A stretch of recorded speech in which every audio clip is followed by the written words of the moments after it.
The crying child is one of FNAF's most interesting mysteries. Depending on who you ask, we either know a lot or next to nothing about this emotional little kid. What does seem to be well established is that he's an Afton. But I'm here to ask the question, is he? MatPat has speculated in the past that the crying child is not Afton's child. Michael Afton was the bite victim. Michael Afton was the crying child. What if Michael isn't actually William's son? And while we as a community seemed to move past that theory, I never did. I've always had the suspicion that the crying child was actually Henry's son, but there are a number of obstacles that make that seem unlikely or even impossible. So rather than definitively stating it as a fact, I'm just going to explain the few ways that the crying child could not be William's offspring, and hopefully at least most of what that would imply for the rest of the story. As always, let me know what you think in the comments below, and don't forget to like and subscribe for more FNAF and other internet horror content. Turning on bell notifications is the best way to make sure YouTube lets you know when I upload, so please don't forget that step. Stay tuned until the end of the video to see how you can choose what I cover next on this channel. I post every Friday at 4 p.m. Central Standard Time. And without further ado, let's get theorizing. I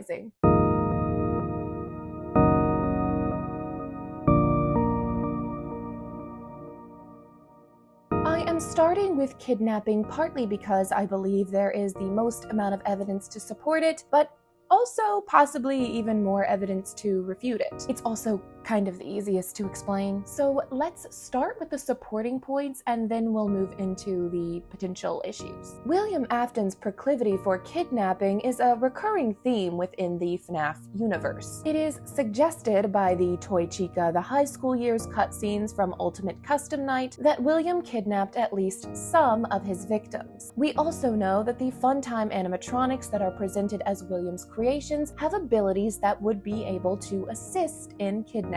Outside of the games, we have two examples of William Afton literally kidnapping Henry's child, one explicitly and one implicitly. In the FNAF movie, it is shown that Mike Schmidt's younger brother Garrett was kidnapped by William Afton when he is very young and Mike is about 12 years old. While it is not explicitly stated in this film that Mike's family is Henry's family within the movie universe, there are a number of implications laid out in the movie that allow us to reasonably assume that Henry, or the movie's version of Henry, is Mike and Garrett's father. At the very least, he is a father who had such a sordid past with William Afton that Afton would be driven to kidnap and kill Garrett, then go on to hire Mike as a security guard just to toy with him. However, in the Silver Eyes novel trilogy, it is explicitly stated that William kidnaps Henry's child. While the child in question is Charlie rather than crying child, we are once again introduced to the notion that Henry has multiple children.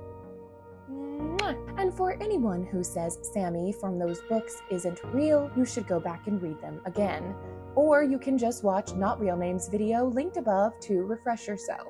So we know William Afton is a kidnapper, and we have multiple examples of him kidnapping Henry's own kid. But if we say crying child is a kidnapped kid, what obstacles does that present for the games? For one, and really the most obvious, William Afton would have to not get caught, despite working with Henry. We could point out to how crying child is often locked in his room, but we literally see him inside the pizzeria. He even has his birthday party at Freddy's. The only way he wouldn't be identified as Henry's child is if the location was built away from Henry and after a falling out with Afton. It would also need to mean anyone associated with the Aftons would have to simply not know about Henry's son or the subsequent kidnapping. It just feels pretty difficult to accept. Another issue is that crying child is called out in FNAF 4 as Foxy Bro's, well, bro.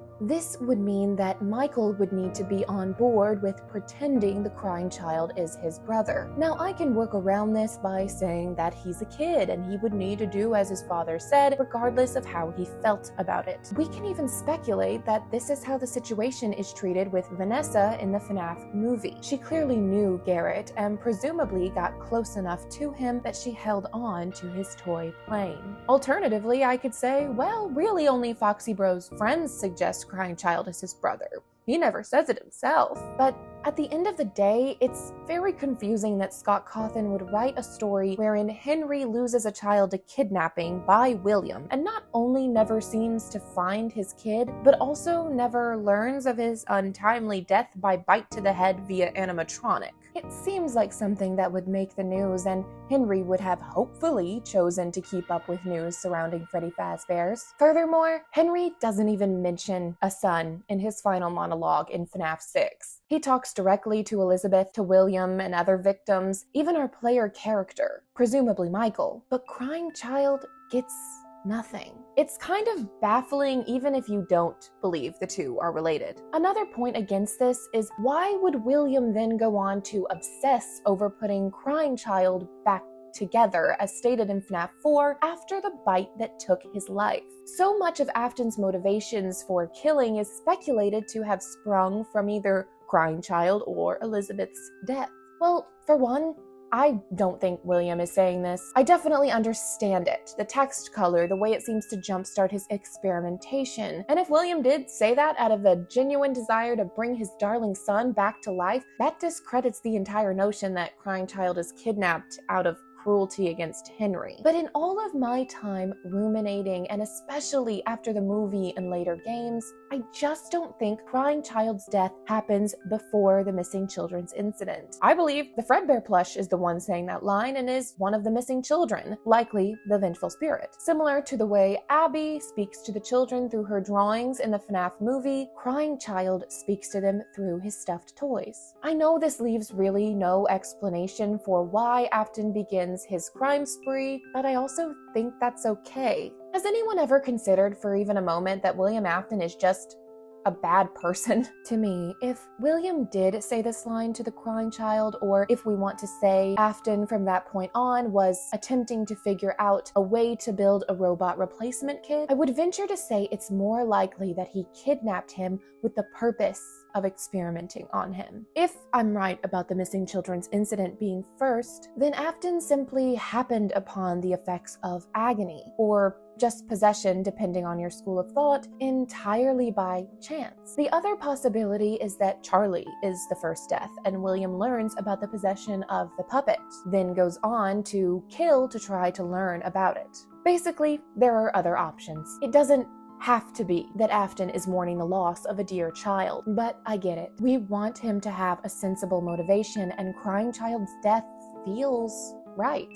This is such an interesting case for me because I would find this to be the most simple and satisfying solution, but I can't ignore the points against it. While I could write this off right here, there are some other options we need to consider. Now, in all honesty, this was my first inclination about Crying Child, that he was adopted by William after Henry took the fall for the missing children's incident and left behind a son. I can imagine your first question is, so he took in the Crying Child but not Charlie. Well, there are possibilities regarding that, but first, we need to examine why this could have happened. As we know, someone was arrested and charged for the missing children's incident, as stated by the FNAF 1 newspapers. And while the Silver Eyes novels suggest that this was William, we don't know that that's how it played out in the games. The evidence in the FNAF 1 newspaper clippings suggests that footage identified the man responsible for the murders and the suspect was charged with the crime, but that the bodies were never recovered. Then Help Wanted 1 tells us nothing was proven in a court of law. And in Silver Eyes, William was released due to lack of evidence. Here's the thing though, assuming William was the one arrested in the games, this just doesn't make a lot of sense. Sure, maybe the bodies weren't found yet when the suspect was charged, but later the animatronics are said to be leaking mucus and blood. I cannot imagine it would have been a long stretch of time before that discovery was made, so it feels incredibly sketchy to suggest that William's entire stint in jail and full trial came and went. He was found innocent and released back into the public before the bodies started smelling and oozing. Unfortunately, there's honestly plenty of precedent for police not taking missing minors with no bodies seriously in the 80s. But it was often in cases of teenagers who they could just say ran away, or minorities that cops really just weren't concerned with. But this is a case of 5 missing children, young kids. So the police were probably investigating. So the idea that the police were looking into the crime, and they smelled rot and death in the pizzeria and found mucus and blood coming out of the animatronics, but were unable to find the kids? It's a hard sell. And let me remind you, if we're saying William Afton is in jail awaiting a court date and Henry is still around and continues to try to keep Freddy Fazbear's open, you're telling me he never inspected the animatronics? Just not even once. After years of trying to keep the restaurant open, despite all of these complaints by the health department, it's just difficult to buy. Not to mention the idea that there's no other evidence at the crime scene or in William's home that would link him to the disappearances. Can I accept that Scott was just not thinking about all these story elements or considering the implications of these articles? Yeah, I guess I can. But to me, this is only valid if Scott never made later decisions to correct for that sort of unthoughtful storytelling. And that's okay. The game and its story didn't need to be perfect to be good. But the fact of the matter is that it just makes more sense for Henry to be the arrested suspect. That Afton framed Henry and uses the time that Henry is awaiting trial to do away with any evidence that would link him to the crimes. And Henry is found not guilty because there really is no evidence linking him to the incident. William could have even used this time to establish a good alibi, lawyer up, and clear his own name in the public eye. It would also have created an opportunity for him to take in Henry's child during such a difficult time. But okay, let's say there's no question William Afton is the one that's arrested. All that means is that William's name is cleared, and people's attention would reasonably turn to the other owner whose restaurant has continued to smell like decaying bodies, since I guess Henry is just a negligent business owner. Or he skipped town entirely and left the restaurant for Afton to take care of when he got back, which would also draw suspicion. We know the restaurant was closed during the trial and investigation. Business likely wasn't going to be great anyway. Henry abandons the whole operation, and when suspicions turn to him, he finds himself in a position where he can no longer care for his child. Perhaps he was overcome with guilt about what he'd allowed to happen. It's also possible that he could have been arrested after William was found not guilty. Or maybe there's something about Henry we don't know, some dark something that would have led him to make the unfortunate decision to leave the crying child in Afton's care. But that might be a story for another day. Let's turn our attention to Charlie. Why would William adopt crying child but not her? Well, on one hand, maybe he did adopt both, and she's just already been killed by the time we see crying child in FNAF 4. There is an empty, mysterious girls' room in the Afton house. And while I'm aware it has been speculated to be Elizabeth's room, I am of the mindset that Elizabeth is a later addition to the Afton household. I'm well aware that there is evidence suggesting that Elizabeth comes very early in the timeline. And if you find this point completely moot because of that, super fair. Totally fine by me. I just cannot move past the evidence that Baby and the Fun Times do not look like they were in use before or in tandem with the original FNAF characters. I can accept advanced tech existing in the 80s, but not that advanced. And yes, I know there is a Mangle or a disassembled Funtime Foxy in the room. To save time, the existence of one Funtime in development does not equate to the whole fully realized Funtime gang being up and running in the early to mid 80s. And in the book, Charlie plays with her father's animatronics as toys. I'll admit some green would be nice to drive the suspicion home, but we weren't associating anyone with the color green when FNAF 4 was released, so it's possible it just wasn't a consideration at the time. There's also a chance that Charlie is the first death, before the missing children's incident, as people have speculated, leaving only one child for William to adopt. In this version of events, Charlie is killed and the person responsible is never found. Henry is already grieving, and it would have potentially caused Charlie's mother to fall out of the picture one way or another. The missing children's incident happens, and it's the final straw that leads Henry to give up his child. It would mirror both the movie and the books in different ways. In the books, Robot Charlie is sent to live with her aunt after Henry chooses to stop existing. And in the movies, Henry leaves his children to fend for themselves. We don't know if he simply left or chose a similar path to Book Henry, but either way, it's a reasonable speculation that somehow Henry's child ended up in Afton's care without being taken by force. And if we're working off the way Henry behaves in the books, it's clear his obsession over his daughter's death does overshadow his concern for his other child. Which leads to my third and most icky proposal.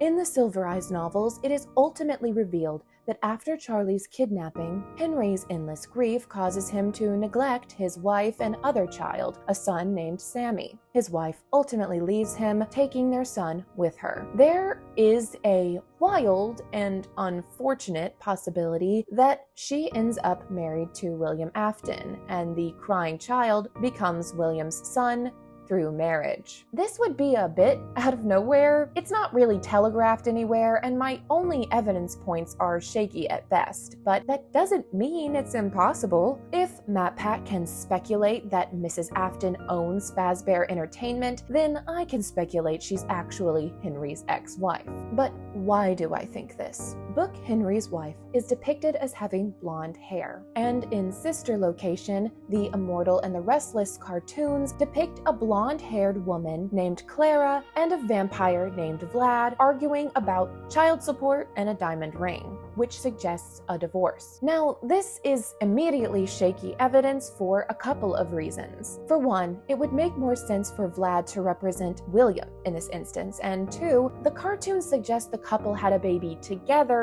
that the vampire doesn't want to claim as his own despite the resemblance, not that the child literally isn't his offspring.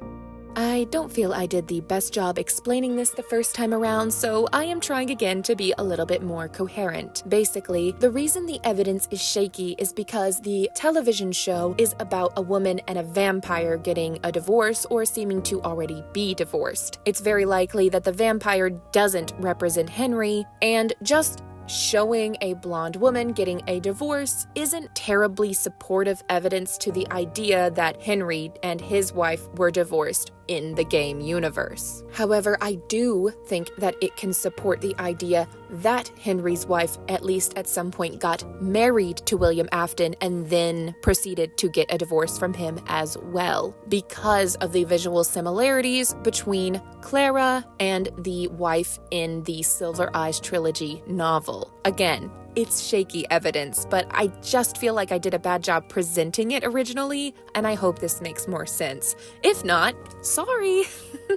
Back to the video. The baby could be in reference to Elizabeth, the only other Afton with blonde hair, but William never seems to show disdain for his daughter. That being said, Elizabeth is the child who most seems to admire her father, and even after his inventions cause her demise, she still wants to make him proud, suggesting she has always had sort of a violent streak that perhaps William was unable to acknowledge, and which caused problems within Afton and Clara's relationship. But honestly, there are so many other potential interpretations of that cartoon that on its own it just doesn't feel like strong enough evidence to carry the entire theory. I will say, if the timeline is Crying Child is Henry's son but unborn when Henry's wife leaves him, that could lead to some questionable paternity. This is admittedly pure speculation, but it would allow for Henry to be unaware of the crying child and thus why he is not brought up in the FNAF 6 monologue. My only other evidence is the poster we see in FNAF 6 depicting what appears to be the Afton family, where the bear represents the crying child. It's worth noting that the bear is wearing a collar and a chain leash. This, to me, could symbolize his sort of forced connection to William. In fact, it could really work as evidence towards any of the proposed ways crying child is not a biological Afton. Regardless of how he became entangled in this family, it is clear he is not there of his own will. While the stepfather angle holds the least amount of weight, there may be evidence I'm missing that would help support the idea, so it's still worth mentioning as a possibility. Okay, I know that was a lot to go over, but I hope I was able to present it all fairly coherently. I think it's about time for... Now, ultimately, I understand it isn't best practices to say, I don't think the crying child is William Afton's biological son, but refuse to pick one definitive story to say, that's what I believe. But it's just sort of where I am right now. Kidnapping is William's MO, and there is a wealth of evidence to support the idea that he would specifically kidnap Henry's child. But I understand how totally confusing that would be, considering Henry never mentions having a son in his final monologue. Adoption would make sense for a number of reasons, and it is the one I heavily lean towards, but as an adoptee myself, it's hard to tell if I'm biased towards that answer, since it makes the entire FNAF story a lot more relatable to me. And there's always the stepfather angle, which would be interesting, but let's face it, the evidence is lacking. But what is undeniable, to me at least, is that MatPat was right when he theorized that the crying child was not a biological Afton. He also suggests that the crying child is Michael in that video, and I have major thoughts about that too, but you'll have to let me know in the comments if you want to hear about that. For now, we just have to acknowledge the pile of evidence that suggests crying child just isn't an Afton by birth. I am not suggesting he isn't part of the family. I can certainly believe he's been raised as an Afton child, and may even consider William to be his dad and Michael to be his brother. A big gripe I have with people who insist he's an Afton and dismiss the alternative is that they seem to equate family to bloodline, when that's just not the case. I see people say, well, obviously crying child is William's kid because of the Staffbot family and security breach. Why does that mean he's biologically related to William?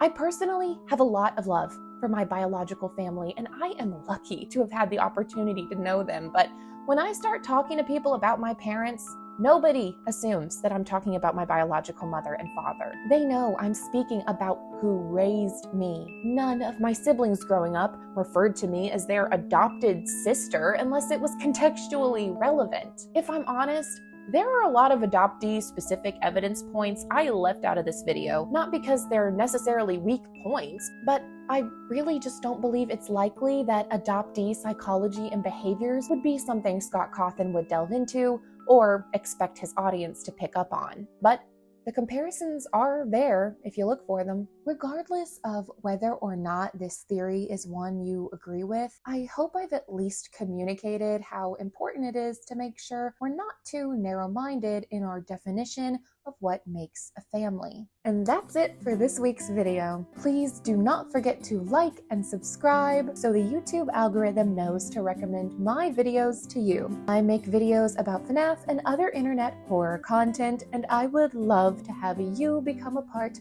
of the nervous system. In fact, you have the opportunity to choose what my next video will be about. On my community tab, I'll be posting a poll with 3 to 4 options for you to choose from. Today's topic was chosen by my viewers, and I think they made an excellent choice. What will we cover next? You tell me. Okay, thanks for watching. Bye! Well established is that he's an Afton, and I'm here to ask the question, but is he though? Thank you, Toast.